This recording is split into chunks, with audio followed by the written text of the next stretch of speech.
government of India जो guidelines अनुसारे এখানে এরকম একটা মানে আমি বলবো যে লুক্রেটিভ এরিয়া আগরতলা শহরের মধ্যে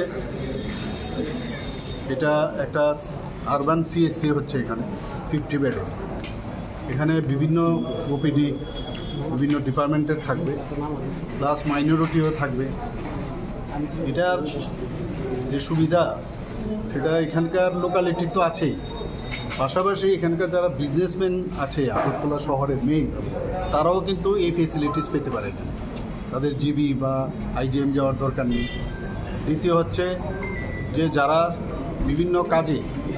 এখানে আগরতলাতে আসে তারাও কিন্তু এই হসপিটালের পরিষেবা নিতে পারে প্লাস যারা শ্রমিক আসে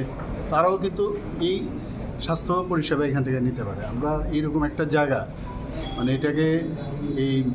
একটা আরবান সিএসসি বানানো মানে সত্যিকারের অর্থে এটা সাধারণ মানুষের খুব কাজে আসবে তাছাড়া যে লোড আইজিএম হসপিটালে আছে সেই লোডও কিন্তু কমবে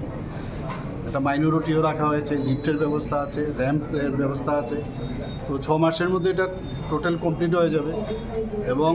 এটা আগরতলা মিউনিসিপ্যাল কর্পোরেশন ওনারা এটাকে দেখে রাখবে এটা আমাদের একটা পরিকল্পনা ছিল মানে কী কারণে পরিকল্পনাটা ছিল আমি বোম্বেতে Nair medical college Nair dental college এরকম অনেক হসপিটাল আছে যেগুলো it is run by the মানে কর্পোরেশন মিউনিসিপ্যাল কর্পোরেশন তো সেই চিন্তাধারা আমি মাননীয় মেয়র সাহেবকে বলেছিলাম যে এরকম আমরা যদি আগরতলার এরকম করতে পারি তো আলটিমেটলি আমাদের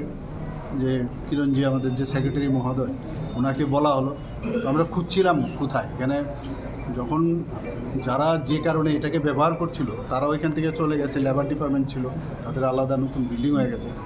এটা প্রপারলি একটা ইউজ হবে যদিও কিছু জায়গায় প্রপারলি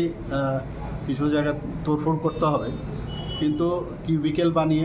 আমার মনে হয় এটা একটা যদি সকাল 8টার থেকে রাত্রি 8টা অবধি এই